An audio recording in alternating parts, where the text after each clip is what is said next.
You know that feeling when you get your first real paycheck? You've put in the hours, you see that notification pop up, and you get that little buzz of excitement. But then, you actually look at the numbers, and that's when things get confusing. So let's dive into this surprisingly complex world of your money. Right? You see the big number, your gross pay, $2,000. You thinking, awesome. But then you check your actual bank account and the number is, well, it's a lot smaller. All of a sudden, your net pay, the money you actually get to keep, is only $1,456. So where on earth did the rest of it go? It honestly feels just like this. Like you're part of some strange modern ritual where you're forced to hand over a big chunk of your hard-earned cash to these invisible forces you don't fully understand. You've got federal tax, state tax, Social Security, Medicare, the list just goes on and on. So what is this all for? I mean, why does this happen? Well, as annoying as it is to watch that money just vanish from your paycheck, taxes are at their core, the price we all pay to live in a functioning society. You could call it the cost of civilization. And what does that civilization actually get you? Well, a lot, it turns out. We're talking about the roads you drive on every day, public schools for kids, even the inspector who makes sure your favorite taco truck is safe to eat at. A huge chunk also goes to national defense. And then you've got the big ones, Social Security and Medicare. The easiest way to think about Social Security is as a kind of forced retirement savings that supports today's seniors. And Medicare is their health insurance. It's a system where we, the current workers, pay in to support the generation that came before us. Now, here's the really wild part about all this, the actual process of filing your taxes. The government already has all the info. They know exactly how much you owe. But in one of the great mysteries of adulting, they make you do all the math and tell them. If you get it right, great. But if you get it wrong, well, let's just say you really don't want to get it wrong. Okay, so you finally got your net pay. It's in your account. The next question is, what happens to it now? For pretty much all of us, the answer is it lives in a bank. But what a bank actually does with your money is probably not what you're picturing. Yeah, we all kind of have this image in our heads of a giant steel vault, maybe with a dragon guarding neat little piles of our cash. The reality, though, is way more interesting. A bank is really more of a financial matchmaker. It takes money from people who are saving it and connects them with people who need to borrow it, like for a car or a house. This is basically how it all works. It's a system called Fractional Reserve Banking. So you deposit your $1,000. The bank is legally required to keep a small piece of it, a fraction. But then it loans out the other $900 to someone else. That person then spends that money, and whoever receives it deposits it in their bank. And the whole cycle just starts all over again.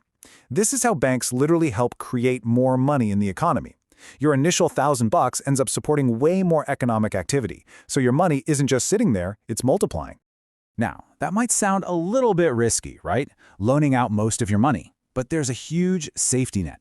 In the United States, your deposits are insured by something called the FDIC, up to this amount, $250,000. That's per person, per bank.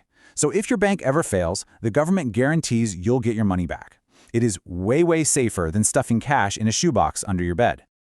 All right, so we get where our money comes from and where we keep it.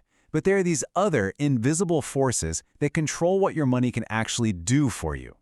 These are the fundamental rules of the financial game, and if you want to win, you have to understand them.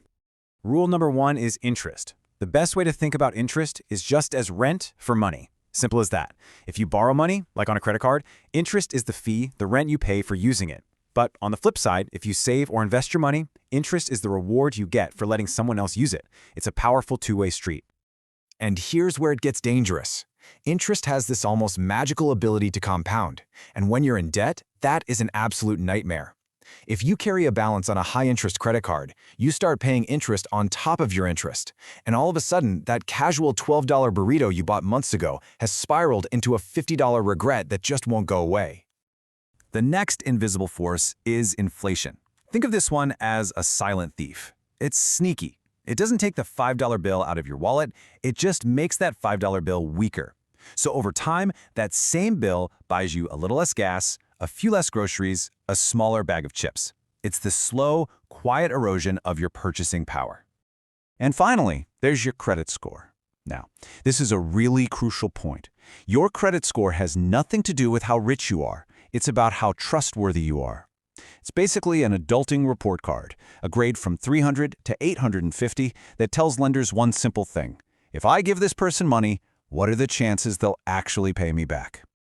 These scores generally fall into a few basic ranges. Anything under 580 is usually seen as a big red flag by lenders. But once you get up into that 740 and above range, you're considered excellent or exceptional. That's what opens the doors to getting the best interest rates on big purchases like a car or a home. So what actually goes into this super important number? Well, just look at this chart. The single biggest piece of the pie, a whopping 35%, is your payment history. It all boils down to one question. Do you pay your bills on time? Seriously, nothing else matters more. It is the absolute foundation of your entire financial reputation. Okay, so we've just covered the basic rules of the game. You've got interest, inflation, and your credit score. Now that you know the rules, let's talk about strategy. How do you actually use this knowledge to play the long game, to not just get by, but to actually build wealth over time? First, you got to know that the economy moves in cycles. The best analogy is to think of it like a party. You have the boom time, when the party is absolutely raging. Then you hit the peak, where the lights start to flicker a bit. Then comes the bust, the recession, when the DJ starts playing sad, lo-fi beats and everyone goes home. It's painful, for sure, but it's a natural part of the cycle that's always followed by a slow reset and cleanup. So how do you beat inflation and actually grow your wealth through all these ups and downs? The answer is investing. Investing is, simply, the act of putting your money to work. It's how you stop trading your time for money, and instead, your money starts trading itself for more money. There are a few main ways to do this. You can buy stocks, which are just tiny little slices of ownership in a company, or you can buy bonds, which are basically just loans that you make to a government or a big corporation. A lot of people start with funds, which are convenient baskets that hold lots of different stocks and bonds. And of course, there's always real estate, owning physical property. Remember that compounding effect we talked about with debt? Well, when you're investing, it becomes your absolute best friend. And as you can see from this timeline, the real magic doesn't happen in a year or two. It happens over decades. A little bit of money, invested consistently, doesn't just grow, it snowballs. The growth itself starts to grow, and it accelerates over time. And that really brings us to the final and honestly the most important concept of all. Winning with money isn't about finding the one perfect stock or trying to time the market. It's about deeply understanding the two most fundamental assets you truly possess: value and time. First, let's get philosophical for a second. What even is money? A dollar bill is just a piece of paper with ink on it. A stick is just a piece of wood. The only reason one can buy you a cup of coffee and the other can't is our shared belief that it can. Money is just a social construct, an idea that's powered entirely by our collective trust in the system.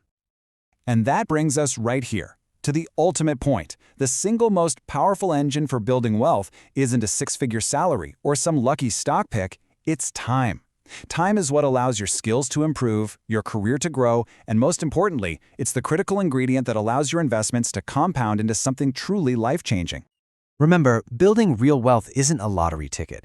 It's a long-term process that's built over decades, not days.